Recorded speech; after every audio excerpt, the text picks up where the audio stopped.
Olá, pessoal, que a paz de Cristo seja com todos. Estamos aqui mais uma vez para tratarmos de um assunto de extrema importância.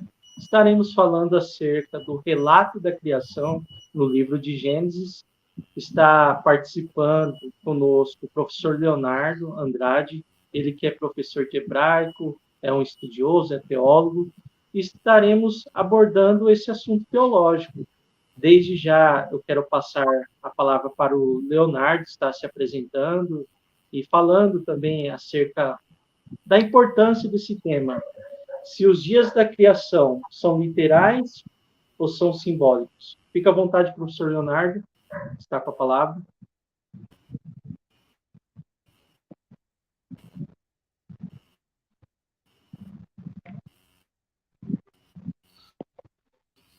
Pode falar, professor Leonardo. Ali do livro do Gênesis, se eles são de 24 horas ou não. Né? Esse assunto é muito importante porque esse assunto ele engloba a temática da ciência, né? Juntamente com aquilo que nós denominamos como a própria palavra de Deus, né? Uma conexão ou talvez uma ruptura, né? Que nós podemos, ao longo desta live, falar um pouquinho. Então, esse assunto é importante porque em meados do século XVIII, né, começou essas investigações críticas, né, da Bíblia e começou a levantar algumas questões, colocando em xeque a literalidade do texto do Gênesis, bem como também esse assunto repercute muito nessa questão de confiabilidade do texto na qual nós lemos a cada dia. Então, eu sou o professor Leonardo Andrade, acho que todos conhecem, né? Então, nós estamos aí para tentar desbaratear um pouquinho dessa questão aí, se os dias são ou não de 24 horas ali. Muito bem, professor Leonardo. Então, conforme você disse, nós podemos notar que esse assunto ele é discutido e é relevante para os dias atuais. E eu gostaria que você falasse acerca aí de algumas exegeses, né? Algumas ideias que são colocadas dentro do texto de Gênesis, que algumas pessoas que querem colocar que os dias ali não são literais, são simbólicos, representam milhares de anos. Alguns fazem até um erro aí de conexão, né? Pega o texto lá de 2 Pedro, capítulo 3, onde fala que para o Senhor 1000 anos é como um dia, e um dia é como 1000 anos, e querem aplicar lá no relato de Gênesis, porém nós sabemos que o contexto ali fala da volta de Cristo. Então não tem nada a ver. Aí outros querem falar que a palavra ion vai significar tempo indeterminado. Então, quando fala um dia ali, quer falar que um dia, né? Ninguém sabe o período que Deus criou. Gostaria que você falasse acerca desse ponto, né? Se os dias são literais, né, e para o texto assim, linguístico, né? Ali o relato, que nós podemos entender. Então, vamos lá. Quando nós falamos ali do texto do Gênesis, né, nós temos que trabalhar principalmente a linguística, porque um texto, você não vai investigar um texto sem trabalhar a linguística. E o termo que é usado ali, que nós acreditamos que foi a inspiração usada por Moisés, né, porque nós acreditamos que foi Moisés, o autor do livro do Gênesis, bem como também todo o Pentateuco, que nós também chamamos de Torá, ele usou a palavra Yom, né, a palavra Yom. Então, ali, ele usou essa palavra, e é interessante que essa mesma palavra, ela significa dia, né? Nós sabemos que significa dia, nada mais do que isso. Porém, algumas pessoas, elas tentam deturpar falando que essa palavra significa outra coisa. Mas o alcance semântico dessa palavra é assim, um período de luz em um ciclo, né, de dia e de noite, um período de 24 horas, um conceito geral de tempo, um ponto específico de tempo ou um período de um ano. Então, essa seria basicamente aquilo que nós lemos, né? Então, a palavra dia, ela aparece no total de 2.291 vezes, né? Como ion, né? Sendo 1.446 no singular, né? E 729 aparece com uma preposição, 845 no plural, apenas 213 aparece com uma frase proporcional. Então, a palavra ion, em geral, tem de combinações, né?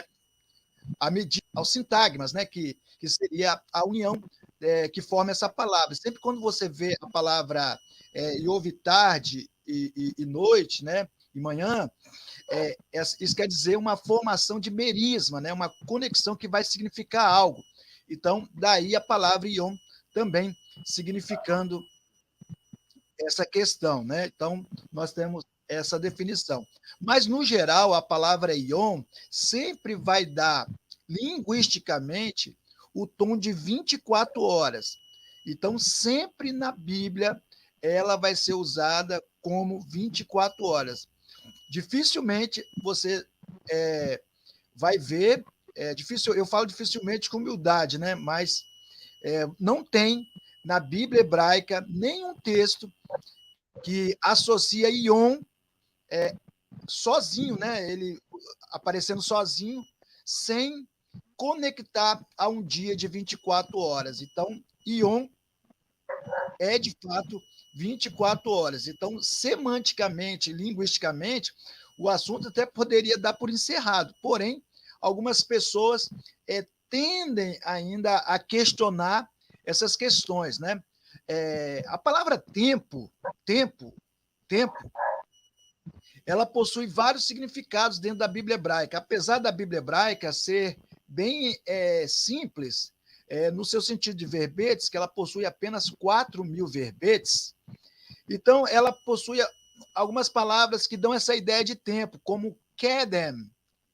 A palavra kedem significa antigo, né? Outra palavra, olam, né, que nós conhecemos muito, que significa eterno ou eternidade, pode significar perpétuo, antigamente, até, tipo assim, leolam, para sempre, né? Então, essas palavras dão outro significado. Dor, né, uma revolução de tempo, uma era. Tamid, né, que significa continuamente, pode ser traduzido também como para sempre, né, tempo ilimitado. Orer, né, que seria a duração de dias. Xaná, que nós ouvimos como Rosh Hashanah, que é um ano. Né? Netzar, que é para sempre. Então, todas essas palavras, Moedim, né, que é usada ali em Gênesis, Bereshit, Gênesis 1:14, né, que significa estações, festivais, todas essas palavras poderiam denotar um tempo indeterminado, diferente de Ion. Mas por que Deus não emprega nenhuma dessas palavras?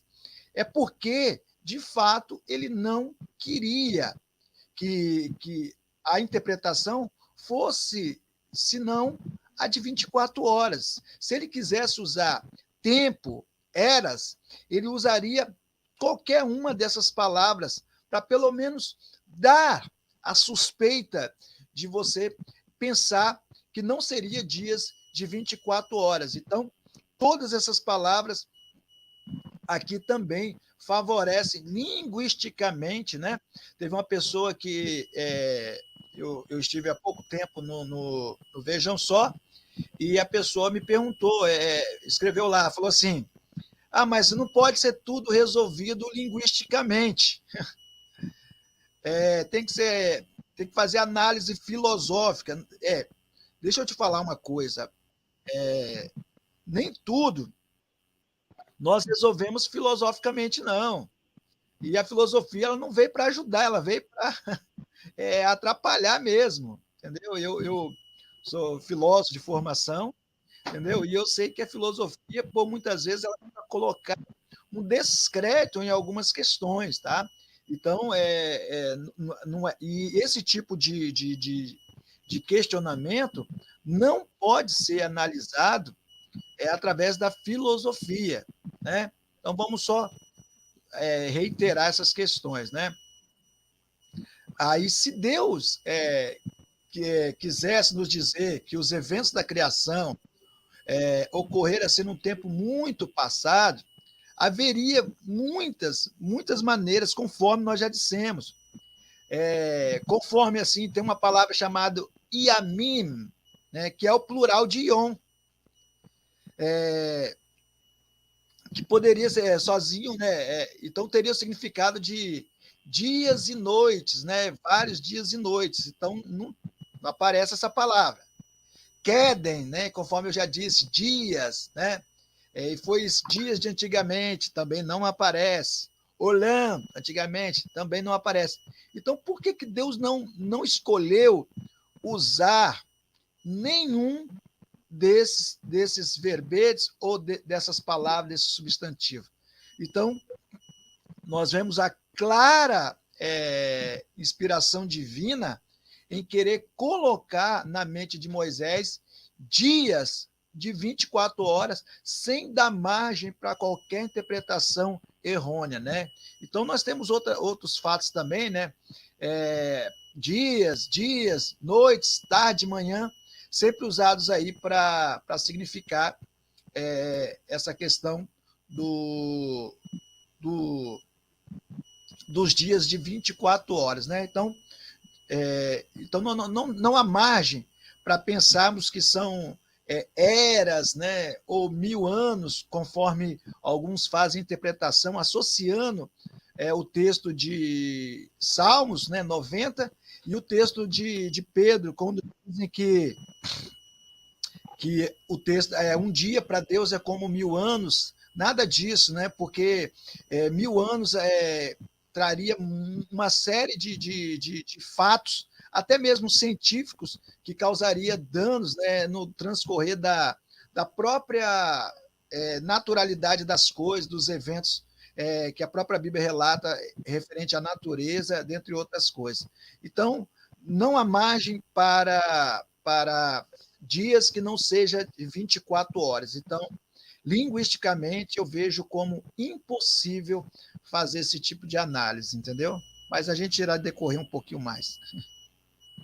Muito bem, professor Leonardo.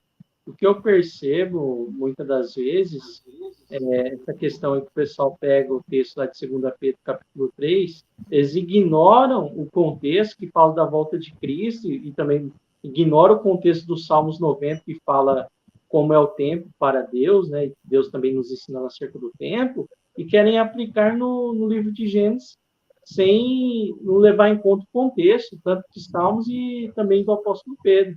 E lá quer mostrar que o tempo de Deus é diferente, né? O nosso é o Cronos e o de Deus é o Kairos.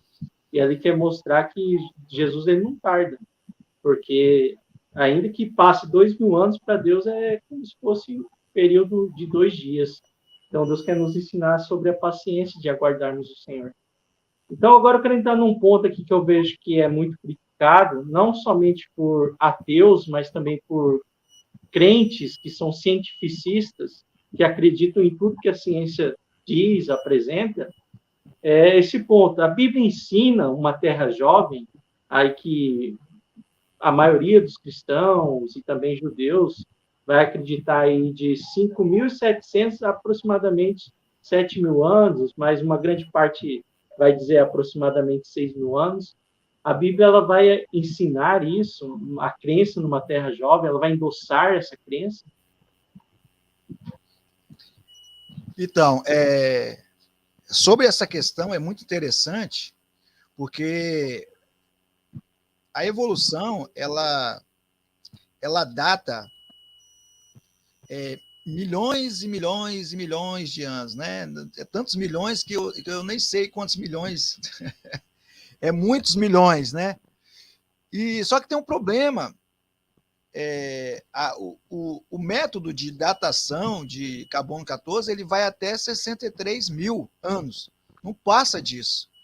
Então, aí no máximo 70. Então, como que a gente teria milhões? Então, isso aí é uma fraude, isso não existe, né? Tem algumas evidências, né, de que a Terra é jovem, que é bem interessante. Olha só, glóbulos vermelhos e hemoglobina foram encontrados em alguns ossos de dinossauro, não fossilizados, mas esses não poderiam durar mais do que alguns milhares de anos. Certamente não 65 milhões de anos de quando os evolucionistas pensam que o último dicionário viveu. Então, já descarta aí só a questão desse achado dos glóbulos vermelhos e hemoglobina achado desses ossos de dinossauros não fossilizados, já descarta essa questão de datação aí desses inimigos da Terra jovem. O campo magnético da Terra tem decaído tão rápido que não poderia ter mais de 10 mil anos de idade. Olha só, hein? Então, o campo magnético ele decai tão rápido, eles fazem um cálculo através disso aí, e a somatória disso aí, a Terra não poderia ter mais de 10 mil anos de idade. Então, dando uma probabilidade, eu acredito que seja 6 mil anos, então, dando uma vertente para nós, né? Outra coisa, o hélio está derramando na atmosfera do decaimento radiativo, mas não está escapando muito. Mas a quantidade total na atmosfera é apenas 1 sobre 2.000, do que se esperava se a atmosfera tivesse realmente milhões de anos.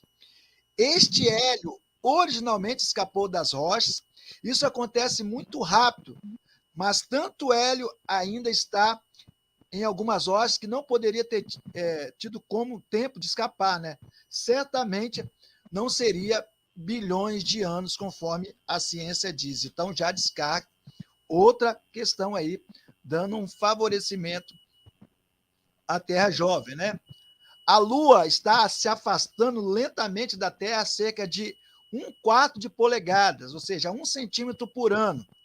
E a taxa teria sido maior no passado. Mesmo que a Lua tivesse começado a recuar de estar em contato com a Terra, teria levado 37, mais ou menos, bilhões de anos para atingir sua distância atual. Isso dá uma idade máxima possível da Lua, não a idade real. Isso é muito jovem para a evolução e muito mais jovem do que as datas radiométricas atribuídas às rochas lunares. Então, dá para ver que não há possibilidade cientificamente. O sal está derramando no mar muito mais rápido do que está escapando. O mar não é salgado o suficiente para que isso aconteça há bilhões de anos. Olha só. Mesmo concedendo suposições generosas aos evolucionistas, os mares não poderiam ter mais de 62 milhões de anos. Muito mais jovem que bilhões de anos acreditados pelos evolucionistas. Isso novamente indica uma idade máxima, não a idade real. Então você vê, Jades, que há um erro grandemente. Então, essa questão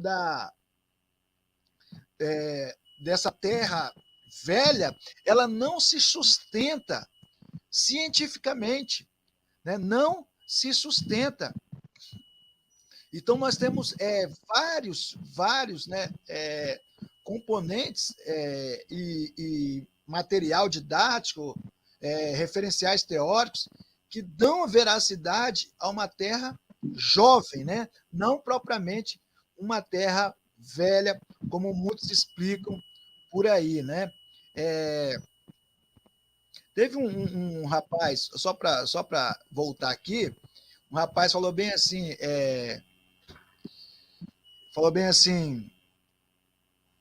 que mas o Sol só apareceu no 4º dia. Lembrando, pessoal, que Nós vamos entrar nesse ponto, professor Leonardo. Nós vamos abordar. Está aqui no esboço, aqui no top. Nós vamos entrar mais para frente. Então vamos deixar, vamos deixar mais para frente. Você apresentou aí dados científicos que vai corroborar com uma terra jovem. Inclusive, nós temos cientistas, né, que vão endossar a crença em uma terra jovem. No Brasil, nós temos aí o Marcos Erbin, que é um químico, né, um doutor em química, e temos também no exterior, né, um grupo RAT, grupo de cientistas, tem geólogo, paleontólogo, biólogo, físico e tudo mais, que eles propõem cientificamente que a Terra ela é jovem. Agora eu gostaria de saber de você, teologicamente e biblicamente, se nós podemos confiar na cronologia bíblica. Eu que já fiz curso pela CETADB, né, no seminário da CETADB, nos livros a gente vê lá a cronologia bíblica, né? De Adão até Cristo, 4.000 anos. Aí de Cristo até nós, temos aí 6.000 anos. Podemos confiar na cronologia que nós encontramos em vários livros de teologia, teologia ortodoxa, né? Então, eu até separei aqui dentro do próprio texto, existe um texto aqui em 1 Reis, capítulo 6, ele vai dizer assim: e no ano 480, depois que os israelitas saíram do Egito, no 4º ano do reinado de Salomão sobre Israel, no mês de Ziv, que é o 2º mês, né? A gente chama esse Ziv de Iar também, né? Ou é Ziv ou Iar, né? Aí tem Aviv e Iar. Iar, que é o 2º mês, ele começou a construir a casa do Senhor. Aí você tem Ziv, provavelmente no ano 480, que é igual a 966 a.C.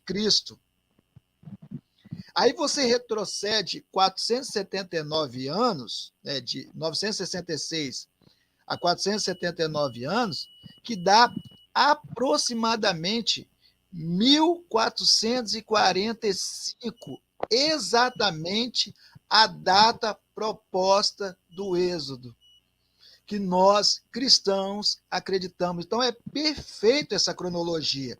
Então, a cronologia bíblica, ela é perfeita. E nessa data aí, provavelmente foi a dinastia de Tutmés III, né? Provavelmente ali o faraó do Êxodo, né? Então, nós temos uma cronologia exata. Aí você tem de Abraão até Jacó, 290 anos, depois de Jacó até Tutmés, 430, e de Tutmés até Salomão, você tem 480 anos. Então, a cronologia bíblica é exata. Tudo que você lê na Bíblia, meu irmão, você pode dar veracidade, porque tem conteúdo, entendeu? E o livro do Gênesis não é um mito, tá? Não é uma poesia, ali é literal. Quando nós trabalhamos um texto, né? Quando nós trabalhamos um texto, é interessante que todo texto, uma palavra sozinha, ela não tem poder, ela não tem significado algum. Né? A palavra não tem significado. Quem fala isso é Todorov. Né? Eu estava até com o livro de Todorov aqui, e Todorov ele vai dizer isso, né? Zevatan Todorov. Mikhail Bakhtin também fala algo similar, que a palavra não tem muito significado, tal. Mas aí a gente tem que trabalhar os lexemas. O que seria? São as formações de palavra. Como é que ela está conectada à outra, né? E a palavra que nós traduzimos como dia ali, o tempo, todas as palavras que nós traduzimos como tempo na Bíblia Sagrada, ela tem uma exatidão muito literal. E o autor, ele não usa aquilo que nós chamamos de lexografia autoral, repetidas vezes, fazendo variações com esses termos. Se ele não faz variações, é porque ele quer que a mesma conotação que tem em Gênesis, um exemplo, 12, tem em Gênesis 1, Gênesis 20, tem em Gênesis 1. Então, você vai pegar todo o texto de Gênesis, ele é literal. com exceção de algumas partes. Você quer ver onde tem poesia no livro de Gênesis? Poesia vai ter quando Adão fala, essa é carne da minha carne e osso dos meus ossos. Ali ele faz uma cantilação, ele canta, né? Então ali tem um sentido prosa. Então, quando você estuda um dos maiores mitólogos do mundo, né? Que é o Mircea Eliade, Mircea Eliade, no capítulo 12 do livro dele, Aspectos do Mito, ele vai dizer que um mito ele tem várias propriedades. Dentre elas, ele tem que trazer um tom poético. E nós acabamos de dizer que Gênesis não é poesia, não tem poesia, não tem paralelos membrorum, não tem paralelismo. Então, não é poesia. Então, já descarta isso. Politeísmo, não tem, porque ele já começa, Bereshit bara Elohim, né? O bara ali, ele é singular, terceira pessoa, ele criou, né? A Bíblia, sempre quando ela vai dar ênfase a alguma coisa majestosa, ela usa esses artifícios, né, de plural. Tanto é que a palavra para Egito é Mitzraim. Mitzraim é o plural, né? Por quê? Porque o Egito, antigamente, ele ficava entre o Baixo Egito e o Alto Egito, né? Ficava parte do delta do Nilo. Então, nós temos que entender essas particularidades do texto bíblico. Então, a cronologia enfatizada pela Bíblia Sagrada é corretíssima, né? Excelente, professor Leonardo. Muito boa a exposição. Então, nós podemos ter que Deus até mesmo inspirou a cronologia bíblica e nós podemos confiar, né, naquilo que é nos apresentado.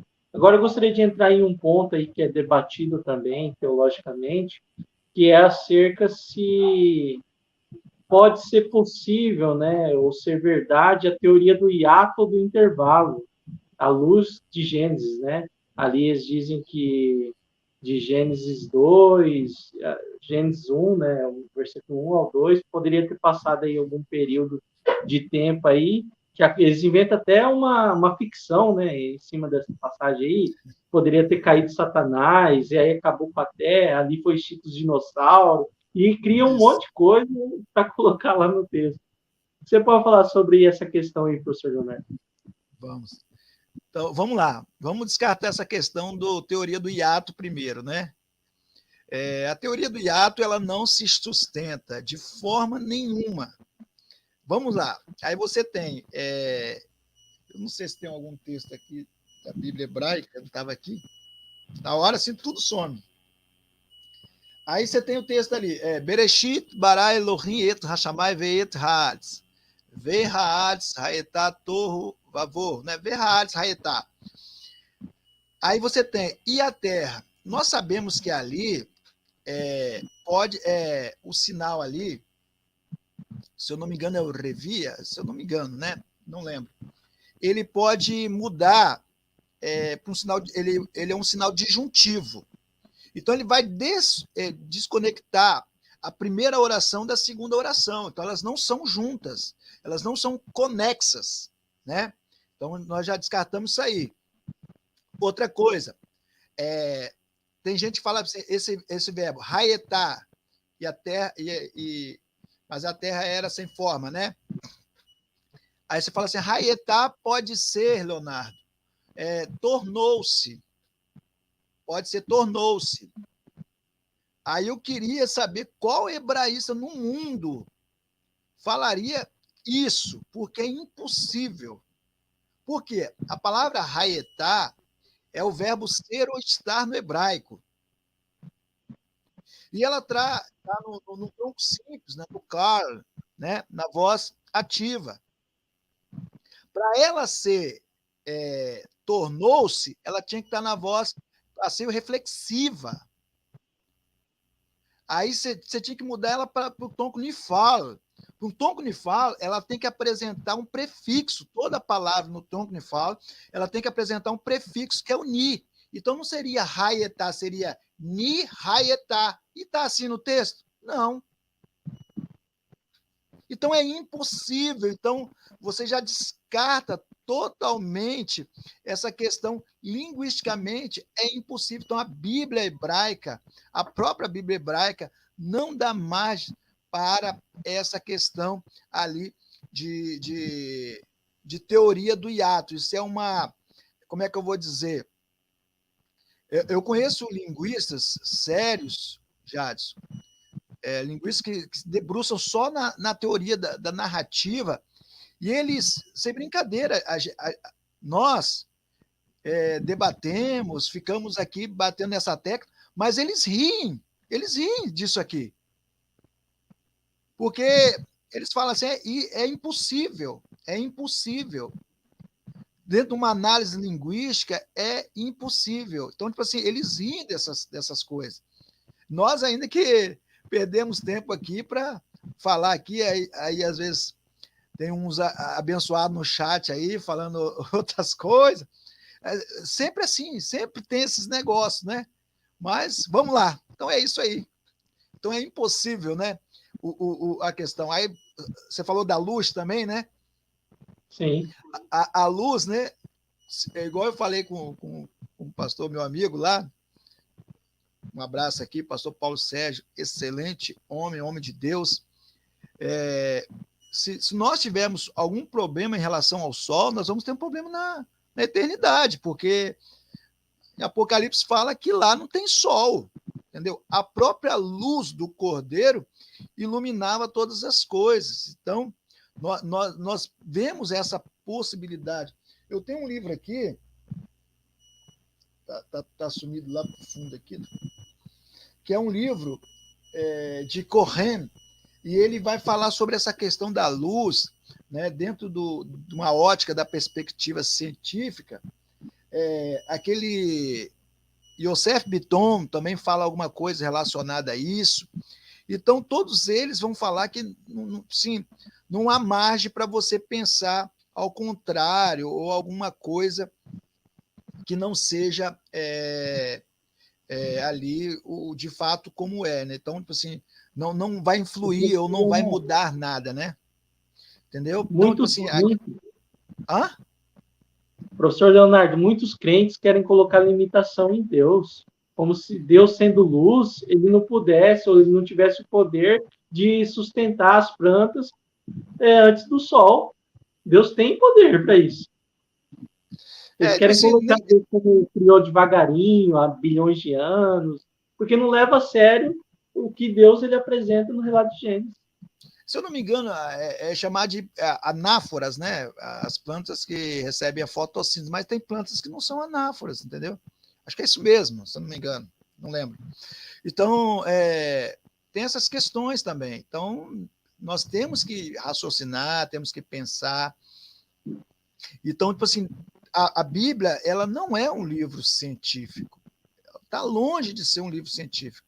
É um livro teológico, ela quer apostar na teologia, ela vem trazer teologia. E ela não é.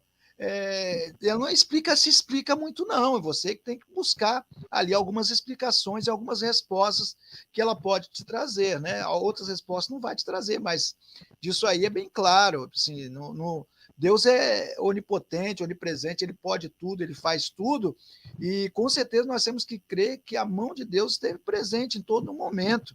Né? Tem algumas pessoas que me perguntam assim: a serpente lá, a serpente não tem aparelho fonador. Meu irmão, mas depois do pecado, tudo foi deturpado. Depois do pecado, tudo foi deturpado. Entendeu? Então, nós temos que ter essas questões e observar. Uma animalha que andava passou a se rastejar. Entendeu? Foi mudada, as coisas mudaram. Então, nós temos que entender o propósito teológico das informações que são contidas no livro, não formular ideias errôneas e tentar adaptar a ciência à Bíblia ou a Bíblia à ciência, porque isso aí não vai dar certo. E é interessante, professor Leonardo, e eu penso que a superioridade, que a Bíblia está acima da ciência humana, né, principalmente da ciência naturalista, que tem tomado conta da ciência moderna, é que a Bíblia ela não está sujeita à mudança. Agora, a ciência está em constante mudança, é teorias que caem, é hipóteses que se levantam, e assim constantemente. Agora, a Bíblia é conforme o nosso Senhor Jesus Cristo disse, né, que as palavras dele passariam céus e terra, mas a palavra permaneceria. Então, a Bíblia não está sujeita à mudança. O que Deus revelou está ali. Olha o que nós estamos discutindo. Nós estamos discutindo um material que tem uma elaboração aí, o contexto dele, a história dele, de 4.000 anos. Nós estamos colocando em xeque. Mas a ciência, os periódicos científicos, é semanais. E semanais eles mudam. Entendeu? Então, ninguém fala isso. Foi achado um osso, um dente, né? E já fizeram, se eu não me engano, um homem de Neandertal. Fizeram a imagem, fizeram até a esposa dele, e criaram tudo, foi um espetáculo. Aí um cientista famoso foi fazer uma análise desse dente, né? E ele constatou que esse dente era um dente de um porco. Olha só como são as coisas. Então, é muito complicado. Então, a ciência, bem como a mídia, ela não age, como é que eu vou dizer, sobriamente, ela não tem caráter, ela por muitas vezes, ela de má fé, fazendo colocações apenas para contrariar ou para divergir aquilo que é o texto bíblico e os criacionistas, né? Sendo que até agora os criacionistas não foram vencidos hora nenhuma, em hipótese alguma, né? É o homem de Pitdon. É uma invenção que fizeram para provar que tivesse um elo perdido aí entre o ser humano e os primatas, né, os símios. Agora eu quero entrar num ponto com você, professor Leonardo. Eu vejo que é interessante. Qual era o entendimento, ou qual é, né, o entendimento dos cristãos e judeus antes do século XIX, né, sobre a Idade da Terra? Qual que era a crença majoritária dos judeus e os cristãos em relação ao relato também de Gênesis, dias da criação e a Idade da Terra? Pode comentar. Então, a gente chama, vamos supor, quando a gente trata essa questão da Idade da Terra, né, eu vou retomar um pouquinho a questão dos dias de 24 horas, a gente chama os dias de 24 horas de, quem acredita, né, que são 24 horas, chamar de concordistas. Quem não acredita, chamar de não concordistas, né? Então, a própria reforma protestante, vários, né, tanto Martim Lutero, Calvino, dentre outros mais, sempre apostaram, né, na interpretação de que os dias eram literais. Então, a visão cronológica ali realmente é de 6.000 anos. Se você for observar, nós estamos no ano 5.780 e pouco no calendário judaico. Então, também acreditam nessa questão dos dias terem 6.000 anos. Então, antes do século XIX, era quase que totalitário a crença de 6.000 anos, né?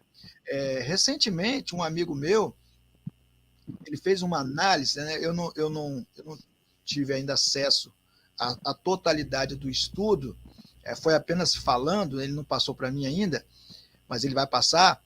Ele fez uma totalidade das falas de Jesus em relação ao tempo. E a probabilidade que ele chegou é de que o Antigo Testamento ali não pode passar de 4.000 anos. Não pode passar de 4.000 anos. Então, de acordo com o tempo que ele vai falando, né, a genealogia, cálculos e outras coisas mais, então ele chega a essa colocação. Então, antes do século XIX, do iluminismo, né, da imposição da crítica, principalmente a crítica textual, dentre outras coisas, do liberalismo teológico, não existia mais nenhuma para pensar ao contrário que não fosse 6.000 anos, né? Excelente, professor Leonardo.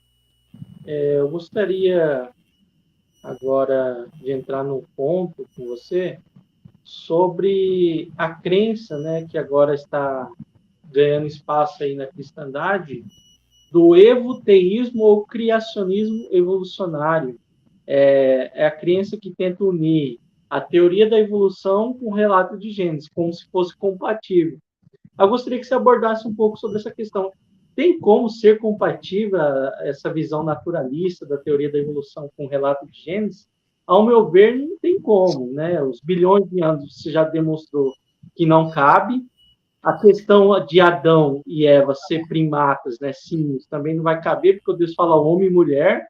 A questão também dos animais virando gente, né, que é um absurdo. Eles até usam o texto lá que Deus falou. Eu vi um evoteísta falando assim que Deus ele criou os animais do pó da terra também. Então o Adão seria um animal, um símio, que a única coisa que mudou é que Deus deu o espírito para ele e se tornou uma pessoa num processo evolutivo. Então eles inventam um monte de coisa, mas a pergunta é possível, é compatível o relato de Gênesis com a teoria da evolução? Fica à vontade. Não. O que acontece? Quando você coloca a evoteísmo, né, é evolução mais teísmo, né? É você associar a teoria da evolução a essas questões. Recentemente, o próprio Adalto Lourenço ele fez um vídeo falando, né, por que ele largou, porque ele, né? Então, não dá, porque não dá, não tem conexão, não há margem. Você não consegue colocar, associar os conteúdos bíblicos com a ciência em si. Então, você não vai passar pelo crivo. Nenhum passa pelo crivo. Nem a ciência passa pelo crivo da Bíblia e nem a Bíblia vai passar pelo crivo da ciência. Então, não adianta. Então, tem o criacionismo progressista também, que é muito parecido. O criacionismo progressista, ele também já é evoteísmo também, já é uma questão um pouquinho mais filosófica, entra um pouquinho mais no assunto bíblico, mas mesmo assim não tem como. É das duas umas, ou você é criacionista ou não, ou você crê, não. A primeira coisa que eu aconselho é que a pessoa tem que acreditar na literalidade do livro do Gênesis. Se ele não acreditar na literalidade do livro do Gênesis, infelizmente, ele vai cair em certas armadilhas de más interpretações, né? Então, ele tem que saber qual é o gênero literário, o que a Bíblia propõe, o que ela está colocando, o que ela está falando, para você, de fato, conhecer o texto da Bíblia, né? Então, não adianta. Então, nós temos que conhecer, de fato, a Bíblia Sagrada para você fazer esse tipo de abordagem, né? A palavra Toledot, né? Toledot, que seria gerações, ela tem 11 vezes, né? Uma partilha de 11 pedaços no livro do Gênesis, né? Então, todas essas dão margem para uma geração, né? Uma história, contando uma história.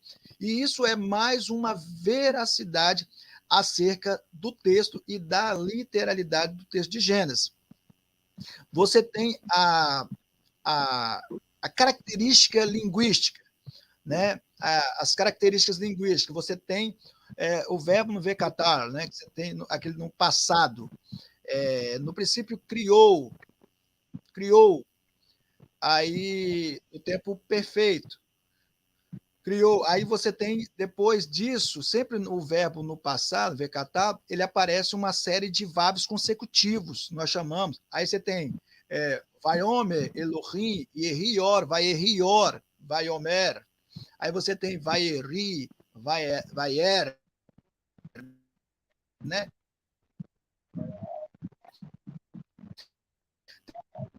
Tem que dão essa veracidade. Então, ele é uma característica tanto do início do Gênesis, bem como também de Gênesis 12 até os 50, na qual a maioria, né, 99%, dos estudiosos dizem que se trata de um texto histórico. Então, primeira coisa, para você entender isso aí, Gênesis é literal, o texto é literal.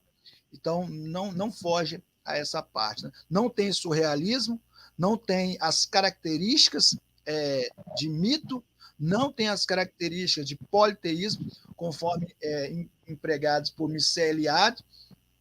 E eu tenho um livro aqui do Mikhail Bakhtin. Mikhail Bakhtin, ele é um dos maiores nessa área de narrativa, né? Ele é um dos maiores no mundo e ele vai apresentar algumas características de um mito. Então, Gênesis não se enquadra nessa parte. Então, Gênesis não é mito, né? Gênesis é um texto literal e isso favorece para que nós possamos entender mais ainda as questões da literalidade, tanto de 24 horas, como também dos 6.000 anos, referente a uma terra jovem. Muito bem, professor Leonardo. Então, a gente podemos entender que o evoteísmo, né, ou criacionismo evolucionário, não é compatível com o relato de Gênesis, porque não ensina os bilhões de anos para a Terra, não ensina que Deus ele agiu devagarinho, levando milhões de anos para criar, não ensina que Adão e Eva eram símios, mas sim homem e mulher, Deus criou. Então, eu entendo que até o nosso Senhor Jesus Cristo ele tinha crença numa terra jovem, porque em Marcos capítulo 10, versículo 6, Cristo, nosso Senhor Jesus, ele afirma que Adão e Eva estavam no início da criação. Adão e Eva não estavam bilhões de anos após o início, porque segundo a teoria da evolução, primeiro passa bilhões de anos para a Terra ser criada, aí depois leva mais milhões de anos para o ser humano aparecer. Então, Cristo fala que eles já estavam no início da criação. Então, Cristo ele tinha crença em uma terra jovem. E outra, eu vejo que dá um checkmate na questão da terra ser antiga ou também dos dias não serem literais, é que em Êxodo, capítulo 20, versículo 11, diz assim, eu vou estar lendo, mas nosso Senhor Jesus disse assim, se não credes em Moisés, de modo nenhum crerão em mim. Ou seja, se você não crê no relato de Moisés, e Moisés nós cremos assim, né, que escreveu a Torá, o Pentateuco, não crerão nas palavras de Cristo. E Moisés disse assim, ó, Êxodo, capítulo 20, versículo 11. Porque em 6 dias fez o Senhor os céus e a terra, o mar e tudo que neles há. Ou seja, em 6 dias o Senhor fez os céus e a terra. Então, está claro que fez os céus e a terra. Aí dá o mandamento do sábado. Os judeus não era para guardar bilhões de anos, milhões de anos, mas era para guardar um dia.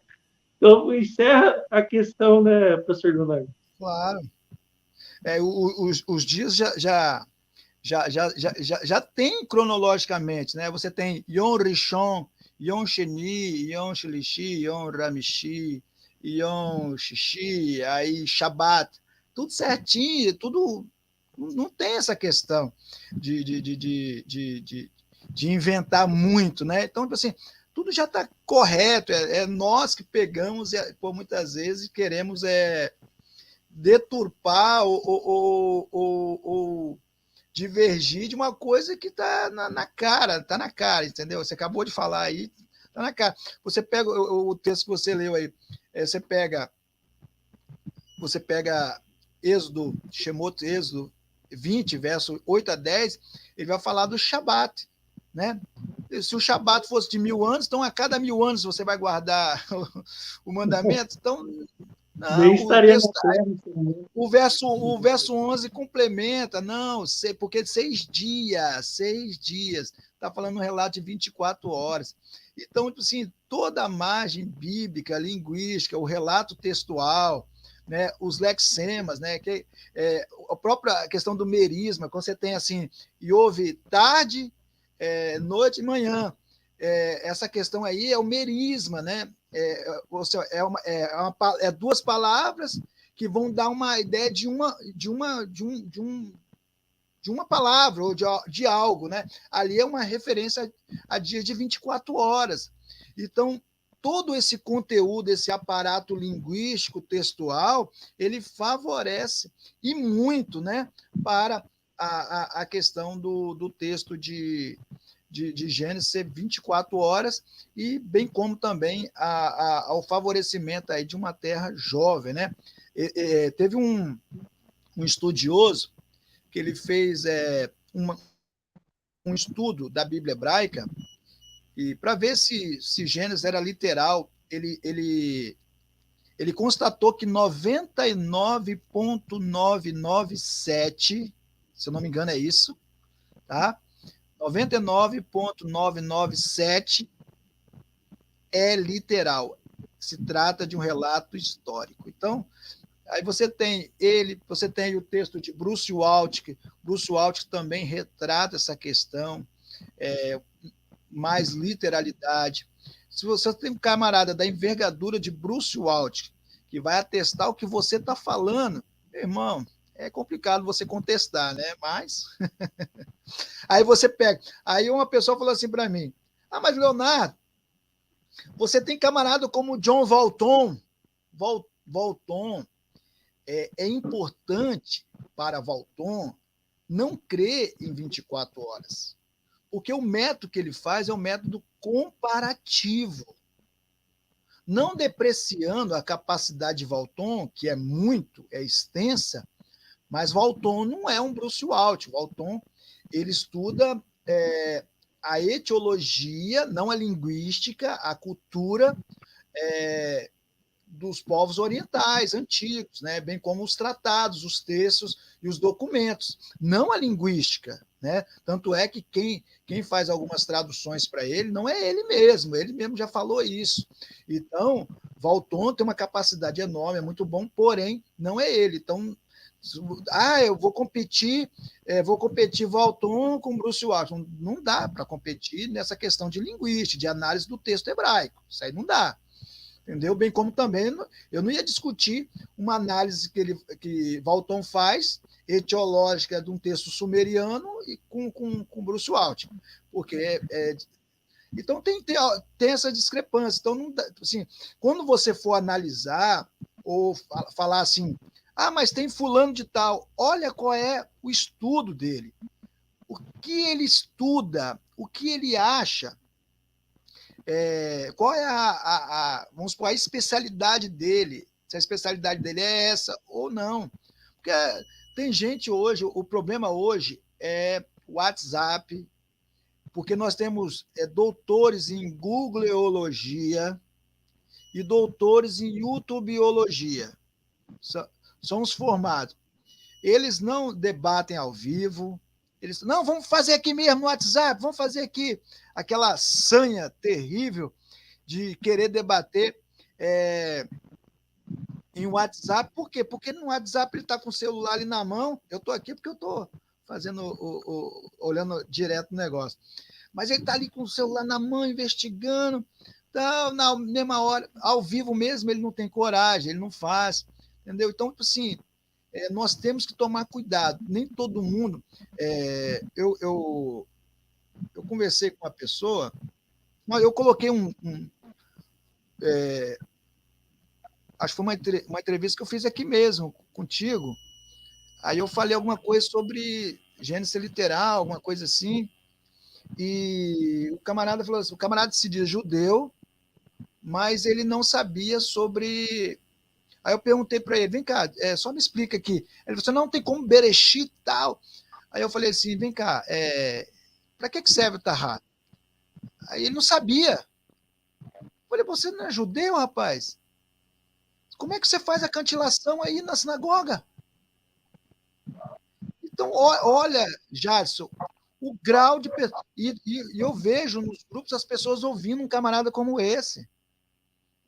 O camarada não conhece os sinais de cantilação, ou seja, sinais de cantilação, Bruce Waltke, Allen Ross, Langton, todos esses camaradas são unânimes em dizer que servem para grafias, mas também servem para para a gramática, né? Para a análise morfossintática, então, para a leitura, para a interpretação. Então, nós temos que prestar atenção. E um camarada que se diz judeu, porque na sinagoga é comum fazer a cantilação, a maioria dos textos são cantados. E se o cara não conhece isso, aí eu coloco em xeque. Será que ele é judeu mesmo? Ou ele fica se rotulando aí na internet dizendo que é judeu? Eu não estou falando mal dele, eu estou usando ele como um exemplo, né?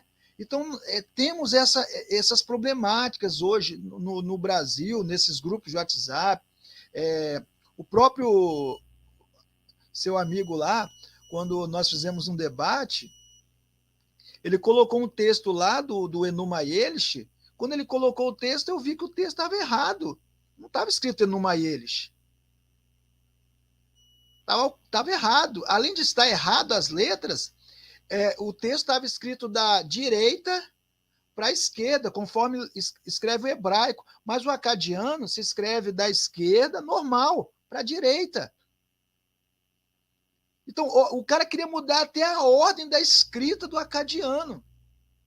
Por quê? Porque na cabeça dele tem que ser igual ao hebraico.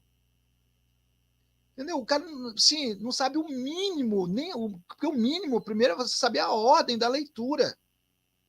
Aí um camarada desse, um monte de gente ouve, fala, o cara é o máximo, o cara não sabe nada. Entendeu? E tem essas problemáticas. Aí depois ele foi no outro vídeo e falou, não, é porque eu coloquei o texto tal. Não, meu irmão, você tem que colocar o texto em acadiano na qual foi escrito. Aí eu vou colocar o texto do Enuma Elish em hebraico. Não serve para fazer análise. Você tem que colocar do jeito que foi achado. Então é complicado. Nós temos essa problemática hoje no Brasil e é complicado mesmo. Não dá para você ter muita confiabilidade aí nessas redes sociais aí. Muito bem, professor Leonardo. Você mostrou linguisticamente, né, mostrando um argumento linguístico que não tem como os dias serem de bilhões de anos, mas sim os dias da criação são literais. Você mostrou que podemos confiar na cronologia bíblica. Você demonstrou também que nós cristãos precisamos, conforme Salmos 118, versículo 8, né, confiar no Senhor do que no homem, ou seja, que Deus nos revelou de fato. A gente pode depositar nossa confiança na palavra de Deus. E agora você encerrou o assunto aí dos dias da criação, né? Até pegou o gancho que eu falei, questão do sabático, né? O homem não tem como guardar, o homem não vive milhares de anos e nem bilhões. E Deus deu um mandamento específico para guardar um dia. Agora eu quero levantar uma questão e depois vou trazer uma pergunta e a gente vamos encerrar. A questão é o seguinte: tem alguns que defendem que a vida apenas na Terra é jovem, né? Que a cronologia, sim, eles acreditam, tem aproximadamente 6 mil anos, mas a Terra, ela pode ser, a vida é jovem, né? O ser humano é jovem na Terra, mas a Terra pode ser antiga. E aí eles usam o versículo 2 de Gênesis, né? Dizendo que a Terra era sem forma e vazia. Então, quando Deus criou a matéria ali, a Terra, aí pode ter passado milhares, bilhões de anos. Aí depois Deus ele foi e fez em 6 dias. O que você acha desse argumento, desse entendimento? Não, é o que nós já tratamos, né? É um argumento fraco, né? Desculpa, assim, quero ser contundente também, não quero machucar aí o pensamento daqueles que acreditam nisso, mas é um argumento fraco, né? Não tem solidez. Se você for olhar todos os dados, tanto científicos, dados, evidências biológicas, apontam para a idade de uma Terra jovem, né? Você tem, olha só para você ver aqui, ó, o DNA em fósseis antigos, né? O DNA extraído de bactérias que supostamente teriam 425 milhões de anos, coloca em questão essa idade, porque o DNA não poderia durar mais do que milhares de anos. Olha só. Então, tipo assim, eles inventam. Bactérias de Lázaro. bactérias revividas de inclusões de sal, supostamente com 250 milhões de anos, sugere que o sal não tem milhões de anos. O decaimento no genoma humano, devido a múltiplas mutações ligeiramente prejudiciais a cada geração, é consistente com uma origem de vários milhares de anos atrás, né? Então, aquilo que nós chamamos de entropia, né? Que é a lei da termodinâmica, a segunda lei da termodinâmica, né? Os dados para a EVA mitocondrial são consistentes com uma origem comum de todos os seres humanos há vários milhares de anos. Então, ou seja, tudo isso dá uma ideia de que o relato bíblico é verdadeiro. A variação muito limitada na sequência do DNA, no cromossomo Y humano, em todo mundo, é consistente com uma origem recente da humanidade. Então, é recente, não tem terra antiga. Então, são muitos fatores, já, são muitas coisas. Águas vivas, né? Grapitólitos, né? Selacanto, estromatólitos, o pinheiro, e centenas de outros, né? Que muitas centenas de espécies possam permanecer tão inalteradas até bilhões de anos, no caso de hematrófitos. Fala contra milhões e bilhões de anos serem reais. Então, tipo assim, isso aqui fala que elas permanecem intactas, não mudam. Então, também atacando essa questão da evolução. Na questão geológica, aí também temos escassez de fósseis de plantas e muitas formações contendo abundantes fósseis de animais herbívoros, né? Então, assim, que animais comeram ali aquilo que está ali, que as plantações. Então, assim, se a gente fosse falar aqui, é muita coisa, é muita atestação de uma terra jovem mais do que uma terra antiga, né? Tem um livro também que eu acho bem interessante, eu queria fazer a indicação aqui, não é meu, né? Mas eu gostei muito, que é esse livro aqui, A Origem, né? A Origem. Visões cristãs sobre a criação, evolução e design inteligente. Né? Então, ele vai fazer... Ele não vai falar só sobre design inteligente, ele vai falar sobre Mostra na tela. Mostra o livro. Aí, apareceu. Excelente. Então, esse livro é isso. Fica a indicação. Esse livro é bom, eu gostei bastante. Então, vale a pena você ter um livro assim que fala... Tem outros aqui, mas sobre essa criação a gente está trabalhando essa parte, né, no nosso livro. Então, a gente tem muita coisa aqui relacionada a isso aí, entendeu? Então, vale a pena mesmo estudar o texto de Gênesis, bem como também esses livros assim que são adereços, né, àquilo que nós acreditamos. Muito bem, professor Leonardo. Eu entendo, se a pessoa ela aceita que a vida na Terra é jovem, de Adão até os dias de hoje, aproximadamente 6.000 anos, ela tem que incluir a Terra também, porque Adão foi feito no 6º dia, aí volta assim, 5 dias antes e joga aí aproximadamente 6.000 anos. Não vai mudar nada, só acrescenta 5 dias para aplicar na criação da Terra. Então a pessoa tem que aceitar também que a Terra é jovem, biblicamente, não tem como fugir. Agora, vou trazer uma pergunta aqui do Fagner, disse assim, o que o mestre Leonardo Andrade acha de incluir no curso de teologia a TDI, que é a proposta do design inteligente? Porque o pessoal aí da teoria do design inteligente agora lançaram uma pós-graduação, né, relacionado ao design inteligente. O que você acha? Está na matéria de teologia. Eu vejo que é algo aí que é importante para fazer lado ao naturalismo filosófico, né? Essa ideia que tudo é natural, surgiu por meio de processos naturais, não houve um criador. E o design inteligente ele vai propor que não é bem assim. As coisas, há inteligibilidade na natureza, há padrões de inteligência, então alguém inteligente criou. Você pode falar aí, o Fagner, ele pediu aí a sua opinião, o que o mestre Leonardo acha da agora ter na teologia, né, a pós-graduação do TDI, né, Teoria do Design Inteligente. Então, eu penso assim que toda informação ela é importante.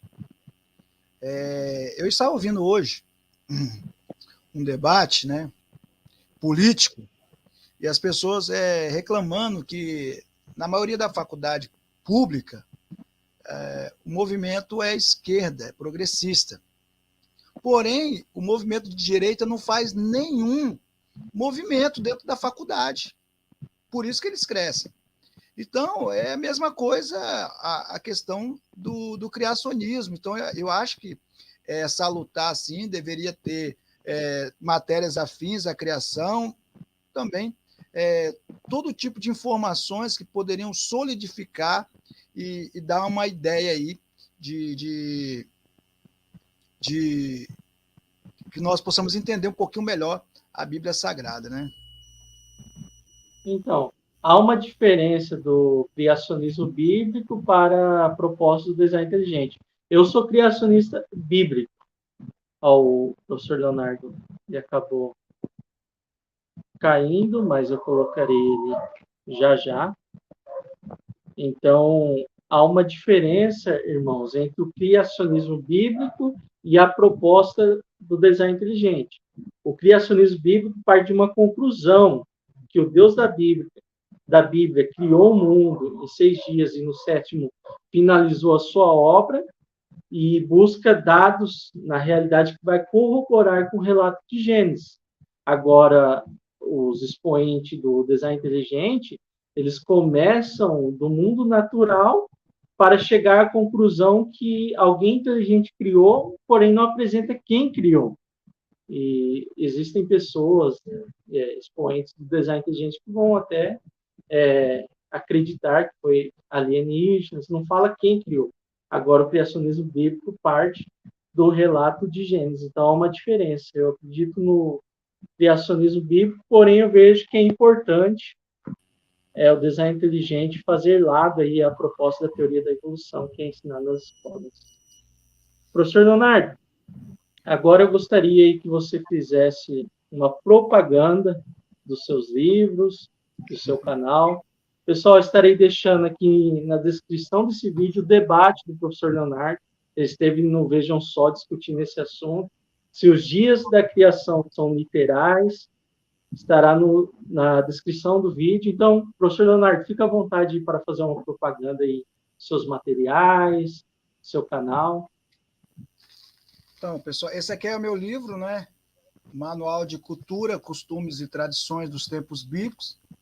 É uma área na qual eu sou apaixonado, tá? Que é cultura antiga. Eu, geralmente, eu não escrevo para acadêmicos, né? Eu prefiro atingir aqueles que precisam ter um pouco mais de conhecimento, querem entregar uma mensagem, pregar uma mensagem, dar um estudo, fazer alguma coisa, e isso é importante, né? Isso aí é bem melhor. E esse livro aqui é de total importância, ele ajuda muito a pessoa a abrir a sua mente para que ele possa dar um estudo ou outra coisa. Esse livro aqui é best-seller, graças a Deus, vendeu muito, está vendendo muito no Brasil ainda, né? Então, estamos aí sempre para tentar vender mais e mais. Agora, em outubro, nós iremos publicar mais 2 livros, que é a primeira gramática de aramaico siríaco em língua portuguesa, tá? E o livro de Isaías, interpretando as profecias messiânicas à luz da arqueologia, cultura e costumes dos tempos bíblicos, tá? E possivelmente em janeiro aí, ou até dezembro, não sei, nós iremos lançar a Torá Messiânica, tá? Que é também umas notas ali do Pentateuco, que nós fizemos ali, algumas notas ali, são bastante notas, e é bem legal mesmo para a pessoa conhecer um pouquinho mais da cultura, que é o que a gente mais trabalha, né, nessa parte, né? Cultura e linguística,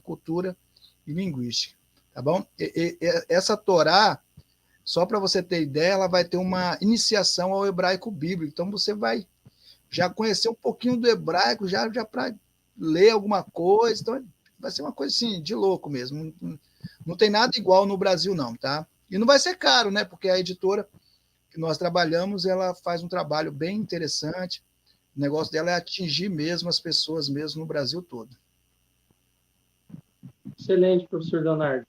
Alguém no chat comentou assim, que não faz diferença Deus ter criado em bilhões de anos ou em 6 dias literais. Porém, a questão não envolve, né, a existência de Deus, mas envolve a ortodoxia cristã. Se nós podemos levar em conta o que o texto está dizendo e não criarmos Claro, doutrinas erradas. Uma pessoa que acredita que a Terra tenha bilhões de anos não é sinônimo que ela vai para o inferno. E nem o professor Leonardo falou aí de apologistas. Tem o próprio William Lane Craig, que é um grande apologista, ele vai acreditar que a Terra tem 4, alguma coisa aí bilhões de anos. E ele defende a fé aí no meio dos debates com os ateus e tudo mais.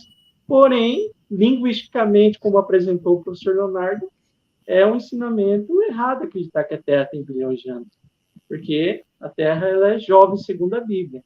Então, não é uma questão envolvendo a existência de Deus, mas como Deus criou.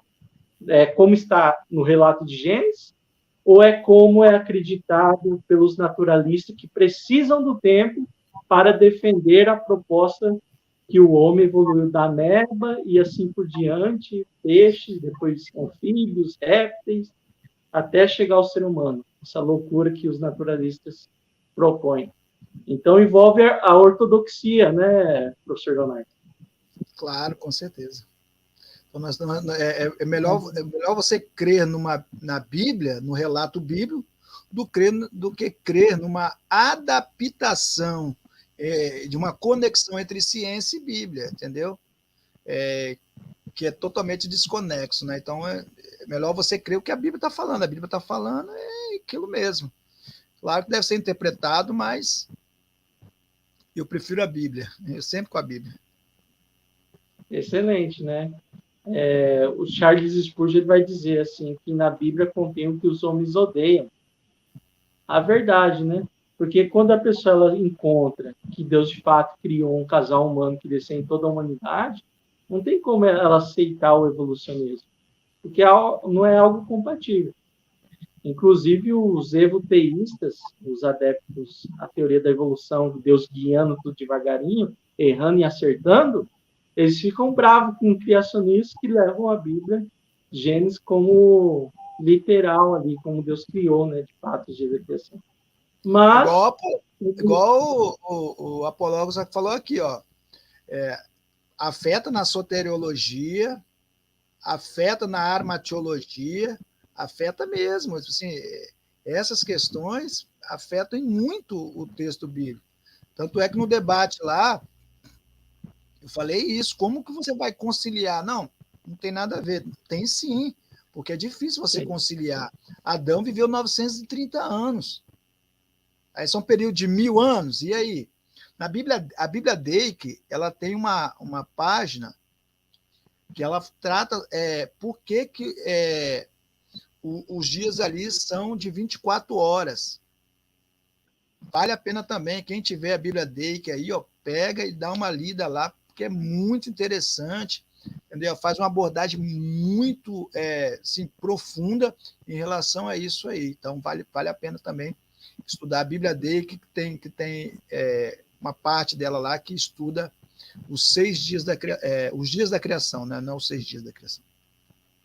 eu vou te convidar, nós vamos marcar, professor Leonardo, para a gente abordar o evoteísmo, porque uma das propostas que eles apresentam, que eu vejo que é uma heresia, é que os dinossauros foram extintos lá em Gênesis, versículo 2, capítulo 1, versículo 2, e aí aconteceu, se eles morreram, aconteceu a morte antes do pecado.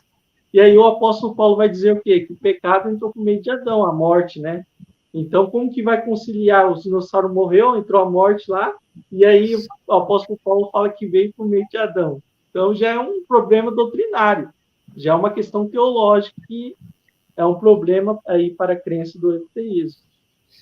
Então, só uma retomada aqui, Jadson, rapidinho, sobre aquela questão da teologia, né, conter a matéria de design inteligente. Hoje, eu acredito que está muito científico. Eu acredito que está muito científico. Tá? Eu acho que precisa, não estou querendo vender meu peixe, não, tá? Mas nós precisamos mais biblista, de provar na Bíblia, igual aqui, eu usei mais a Bíblia do que propriamente a ciência. Claro que eu falei algumas coisas relacionadas à ciência. Aí nós temos um físico, Adalto Lourenço, nós temos o próprio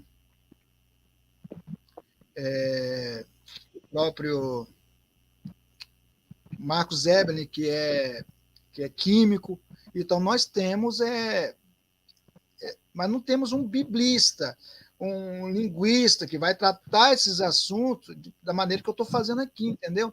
Então, seria melhor também a gente ter esse aparato. Eu acho que o aparato ele tem que ser majoritário, tem que tomar todas as proporções, né, para ficar bem solidificado aquilo que a gente quer propor para o público, né, e deixar o público sem dúvida nenhuma. Excelente. A maior autoridade que deve ser na vida do cristão é as Escrituras. E o apóstolo Pedro ele fala assim: se alguém falar, fale segundo os oráculos de Deus ou a palavra de Deus. Então, falta hoje em dia cristãos que se fundamentam nas Escrituras para defender a sua fé. Muitos estão negociando as Escrituras, colocando num patamar menor e estabelecendo a história secular, a ciência moderna naturalista e assim por diante. Deve ser a nossa autoridade, é a palavra de Deus. Professor Leonardo, deixe suas considerações finais aí. Muito obrigado pela participação. Que Deus abençoe grandemente a sua vida, a sua família, o seu ministério. E eu creio que no próximo debate vai ser excelente, assim como foi sobre o dia da criação, né? O professor Leonardo vai estar também no Vejam Só, vai sair, né? O programa já esteve debatendo também, já falou o assunto que vai ser debatido, que vai sair no canal do Vejam Só. Fique à vontade, professor Leonardo. Então, de primeira mão, o debate sai amanhã. O debate Gênesis é um mito, sai amanhã. Tá? Aí vocês avaliam lá se foi bem ou não. Tá? Eu debati com meu amigo Matheus Melquiades, tá? Sobre Gênesis é um mito. Então, amanhã ele vai sair, amanhã às 11 horas da noite já vai estar, entendeu? E já vai estar disponível lá no canal ao vivo e depois vai estar no YouTube, tá bom? E, pessoal, eu estou à disposição, tá? Para qualquer momento que me chamar, o Jadson aí, é um grande amigo que Deus me deu, e nós estamos aí para falar acerca da Bíblia, acerca dos textos, tá bom? E eu estou trabalhando, Jadson, a gente abordou um pouquinho a criação, né? O livro, né? Não o estudo dele. Aí para pegar, e eu estou querendo realizar um debate aí sobre a questão de Ezequiel 28, né? Ali se fala de Lúcifer ou não. Eu acredito que fala. Eu acredito que. Aí tem gente que fala assim, professor, mas rapaz, você acredita que fala? Eu acredito que fala ali de Lúcifer. Então, aí eu queria achar um oponente, aí eu até já comuniquei o Zeca, né? Porque parece que o Carlos Augusto Vailate ele é contra, né? Essa questão, e eu convidei para chamar ele para a gente fazer um debate, porque é uma pessoa que é linguista, também tem um conhecimento da língua, seria importantíssimo para a gente realizar esse debate, seria ótimo. Eu toparia tomar essa surra lá. Tá bom? Um abraço a todos e Lerritraô, Deus abençoe a todos aí nessa noite. Valeu, professor Leonardo. E, pessoal, visite o canal aí do nosso irmão, do professor. É o nome dele, professor Leonardo Andrade. E assistam ao debate, beleza? Galera, deixa o like, deixa o comentário também agora no final dessa live, nos comentários desse vídeo. Eu espero que vocês tenham gostado desse conteúdo. E até a próxima live, se Deus permitir. Tchau, tchau. Que Deus abençoe a todos, em nome de Jesus.